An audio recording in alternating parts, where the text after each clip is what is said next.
A igreja de ponta cabeça. Esse tema é importante porque assim como a nossa vida, assim como a nossa família, assim como o nosso trabalho, a igreja também está vivendo um momento de readaptação. A igreja também está vivendo um momento de reestruturação.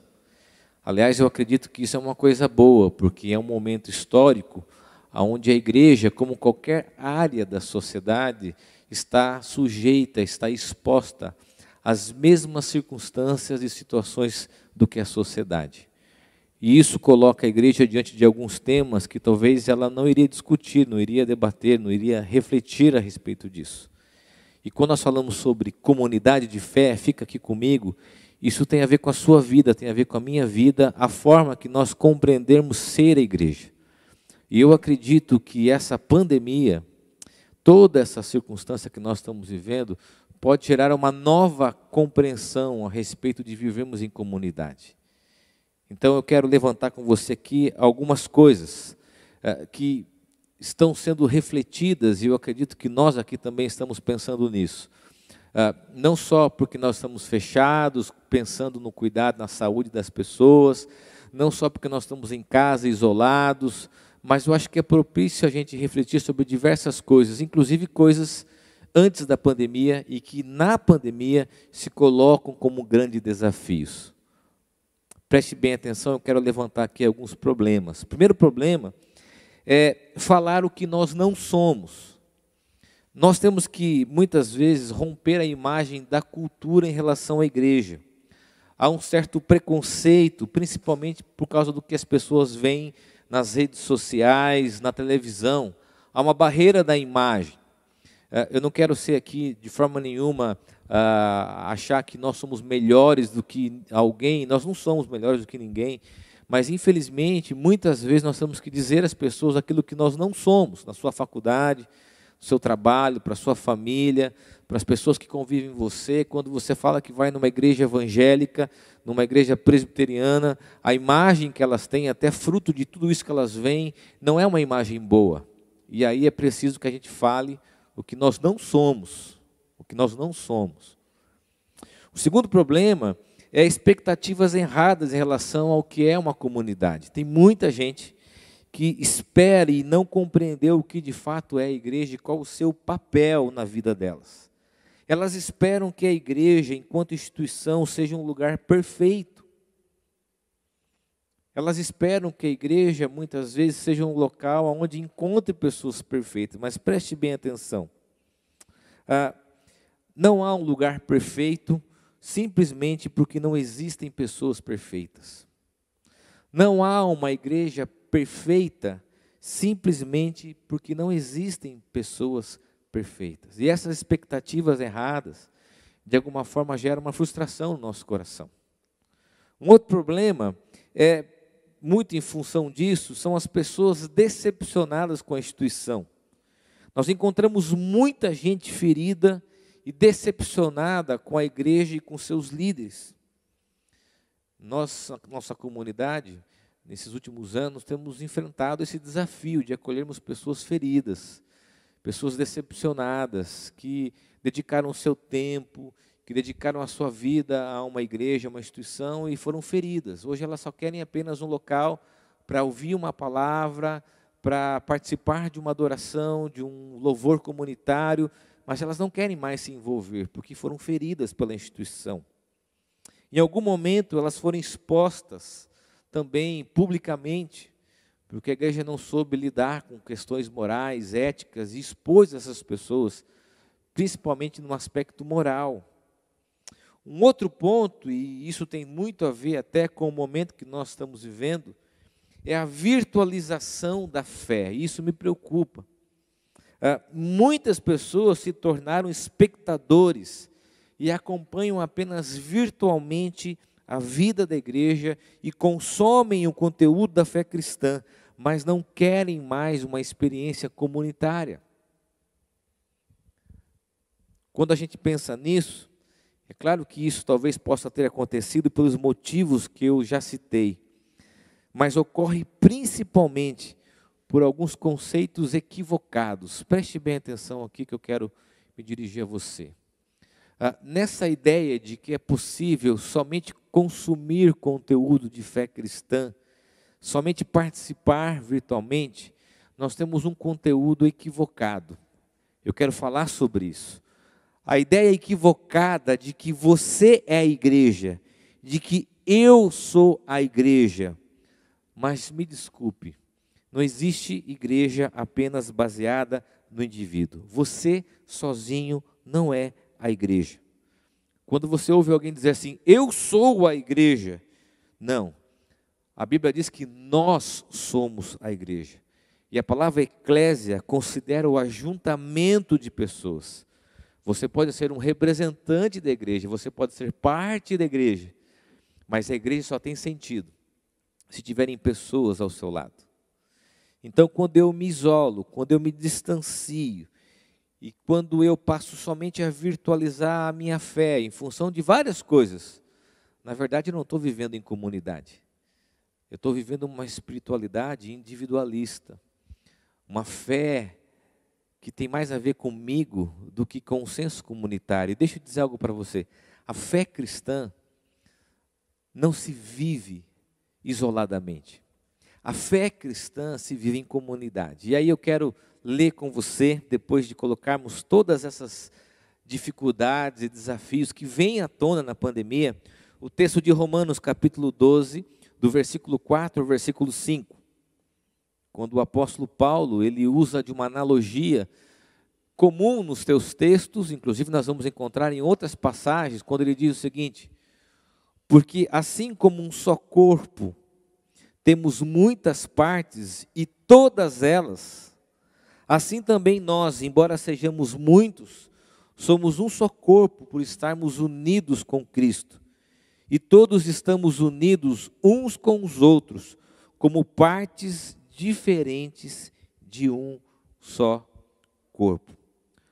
Preste bem atenção na explicação desse texto. O apóstolo Paulo usa aqui a analogia do corpo para tratar da compreensão do que é a igreja e a sua finalidade.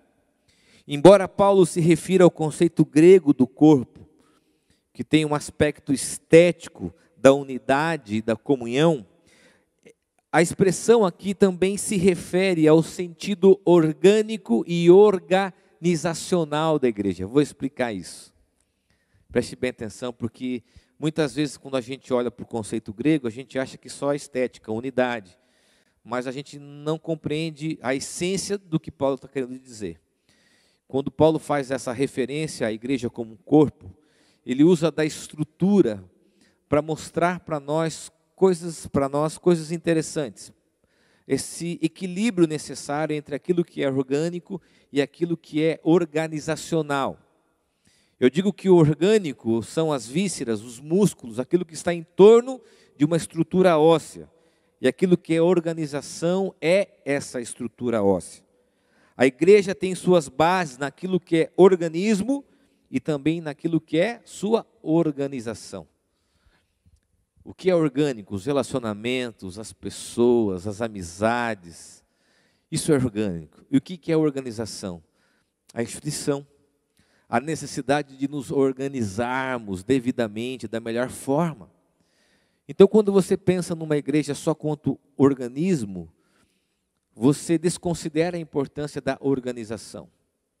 E quando você pensa, para nós presbiterianos, talvez isso seja um grande problema, só em organização, só nas paredes, você esquece do quê? Daquilo que é orgânico. E o grande desafio para nós nessa pandemia tem sido exatamente isso. O equilíbrio necessário entre o organismo e a organização. Não sermos uma igreja institucionalizada, fria, paredes.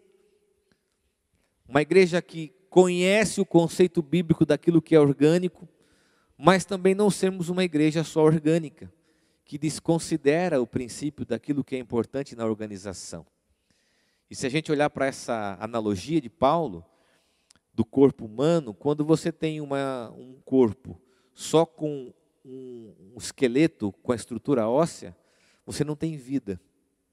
Agora, se você tem só aquilo que é orgânico, Sem estrutura óssea, você tem um slime. Quem tem filho pequeno sabe disso. Tem uma amoeba.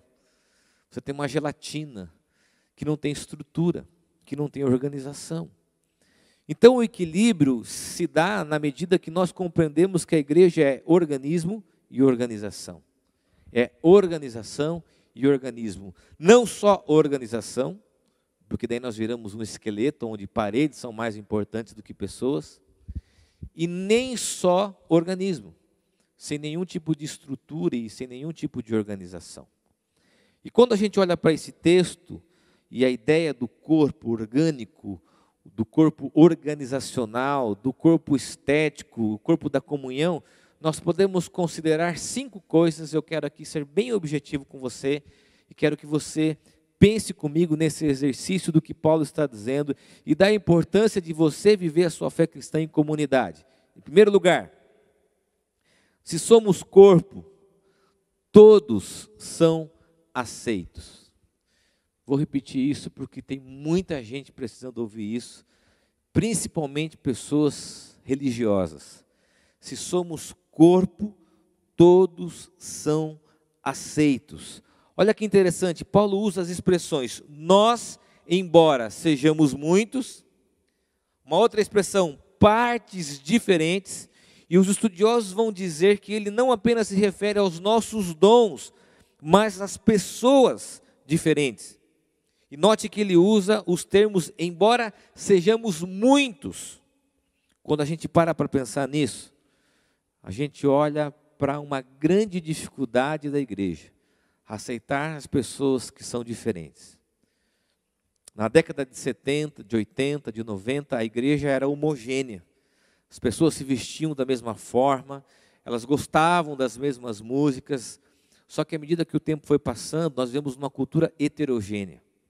E nessa cultura heterogênea, há o desafio bíblico de aceitarmos as pessoas, não só as pessoas iguais a nós, que pensam politicamente, ideologicamente como a gente, que se vestem do nosso mesmo grupo social, econômico, da nossa mesma raça, mas uma comunidade que celebra aquilo que é diferente, porque ela compreende que como corpo, todos são aceitos. E olha só o que diz o Branham Mann. Algo está muito errado, preste bem atenção, acompanhe aí essa leitura. Algo está muito errado quando a igreja local rejeita a pessoa que Jesus aceita. Quero aplicar isso de uma forma muito sincera para você. A igreja não tem o papel de dizer quais pessoas podem ou não podem participar do corpo. Não é o pulmão que diz se o estômago pode ou não pode participar do corpo. Não é a igreja, e ela não tem no Novo Testamento nenhuma atribuição de ser juíza ou detentora dessa função. A sua função como corpo, a sua função como organismo e organização é unidade e comunhão. Se somos corpo, todos são aceitos. E nesse sentido, quando a gente fala que a igreja está de ponta cabeça, eu acredito que a pandemia derrubou as paredes. E ao derrubarmos as paredes e esses vídeos, essas mensagens, todas as nossas programações, elas são de alguma forma pulverizadas nas redes sociais. Nós temos dezenas, centenas, milhares de pessoas sendo alcançadas. E muito do nosso sentimento religioso de autocontrole se perde. Porque agora não tem parede, então eu não posso dizer quem pode entrar e quem não pode entrar. Todas as pessoas podem ser alcançadas por essa mensagem, todas são convidadas a participar de uma comunidade de fé. Sabe uma das coisas que eu tenho saudade aqui na nossa igreja? Embora nesse espaço novo a gente não tenha ainda se reunido, mas nosso espaço antigo é quando eu chegava na igreja e eu via que na nossa comunidade tinham pessoas tão diferentes umas das outras. Eu comentava sempre isso com a minha esposa, com a Aline. Pessoas com os cabelos das mais diversas cores. Pessoas dos mais diversos grupos sociais e econômicos. Pessoas de opções diferentes do que a nossa. Porque a comunidade e o corpo celebra aquilo que é diferente naquilo que nós temos enquanto unidade em Cristo. Eu sei que isso para a gente é um grande desafio, porque nós precisamos romper preconceitos, precisamos romper muito daquilo que nós achamos que é certo, mas o Evangelho nos convida a sermos como Jesus, e não cabe à igreja rejeitar as pessoas que Jesus aceita. Segunda consideração: se somos corpo, a missão é de todos. Se somos corpo, a missão é de todos. A tarefa de anunciarmos o Evangelho é de todos. A tarefa de falarmos do amor de Jesus não é apenas da instituição, não é apenas da igreja enquanto organização, mas também do organismo, das pessoas. E aí você pode se perguntar, mas qual missão? A missão de anunciarmos a boa nova. Mas qual boa nova? Que Deus veio em nossa direção através de Jesus. Que a religião não funcionou e nem funciona e nem vai funcionar, porque é Deus que nos aceita e é Deus que vem na direção do ser humano. E essa missão é partilhada com todos, e aqui a gente sempre fala que pessoas trazem pessoas. Não mais uma igreja baseada na programação, mas uma igreja que envia pessoas e compreende que a missão é de todos. Todos somos missionários e missionárias, e isso começa aonde nós estamos. Isso começa em nossa casa, em nosso trabalho, em nossos relacionamentos, na faculdade, e também, preste bem atenção, eu vou tocar num assunto delicado, nas nossas redes sociais.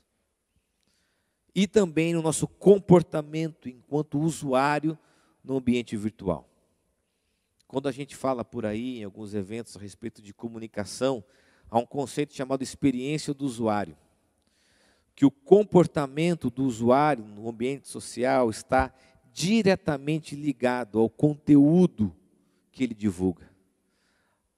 A sua postura, o seu comportamento virtual refletem isso, a sua fé, o seu senso comunitário. A igreja está fechada, aqui nós temos poucas pessoas trabalhando devidamente seguras, mas as pessoas continuam em missão. Nos mais diferentes setores locais da sua vida e também no ambiente virtual, mas preste bem atenção. A gente não quer a ideia de ser a igreja. Aliás, quem convive aqui comigo sabe que muitas vezes eu repreendo quando eu vejo uma certa idolatria, uma certa paixão pela instituição, no caso da nossa igreja, preste bem atenção, porque eu acredito muito naquilo que o Ronaldo Lidório diz. Ele diz o seguinte: evangelizar é anunciar a Cristo, não a igreja. Evangelizar é anunciar a Cristo, que Deus veio na nossa direção e nos aceitou, que a sua graça e o seu amor foram manifestados, que a religião não funcionou, não funciona e nem vai funcionar. Terceira consideração: se somos corpo, todos servimos e cuidamos. O apóstolo Paulo diz o seguinte: temos muitas partes, tem funções diferentes e remete ao serviço e à mutualidade da igreja. Frank Viola diz o seguinte: a vida do cristão não é sobre você ou eu, é sobre nós. Isso é a igreja.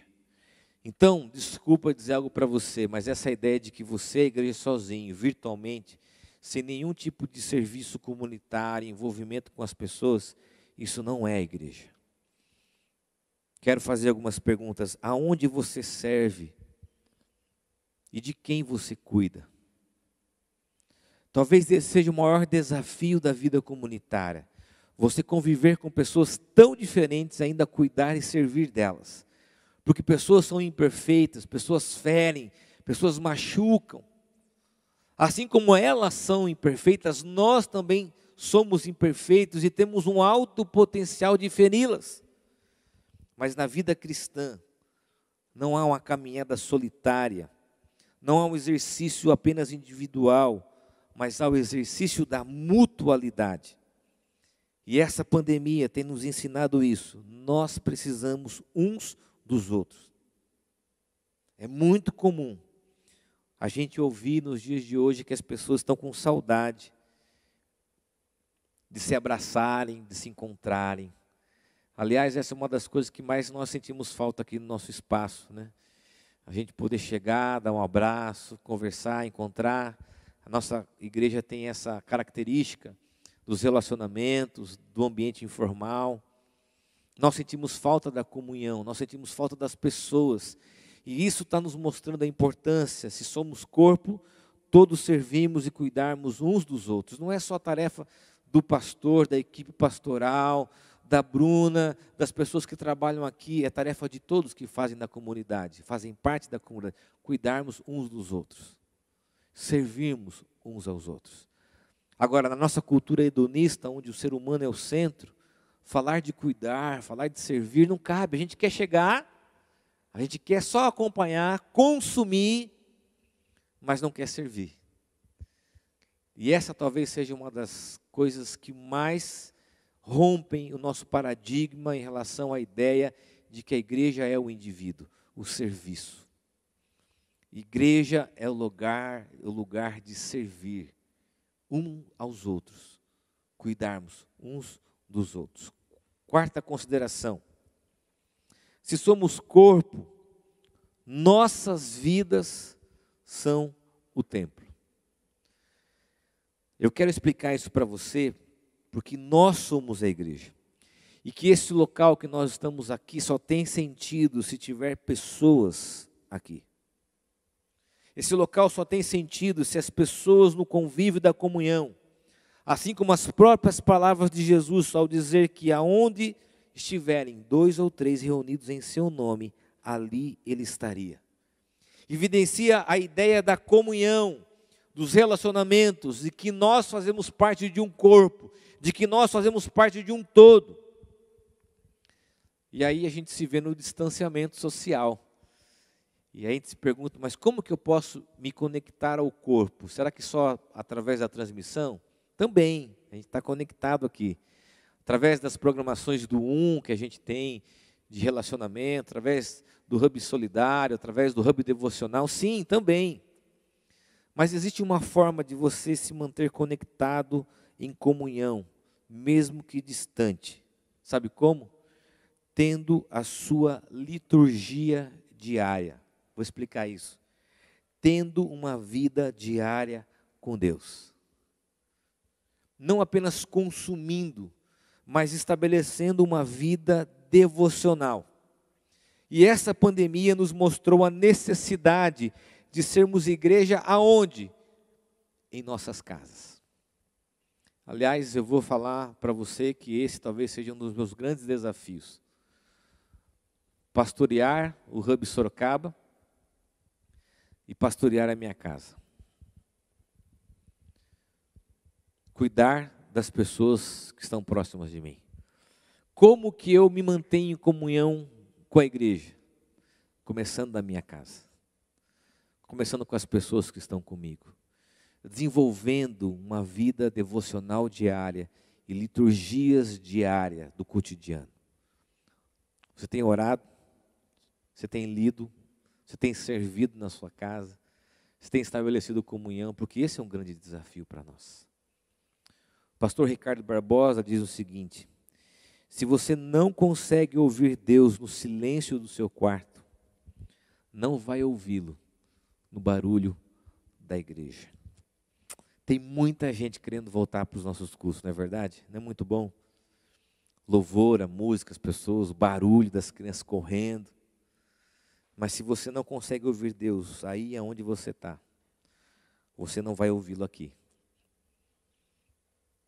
É preciso que você entenda a necessidade da liturgia diária, da vida diária com Deus, porque é isso que vai manter você conectado ao corpo, à comunidade e à unidade. Quinto e último ponto, e aí eu vou terminar.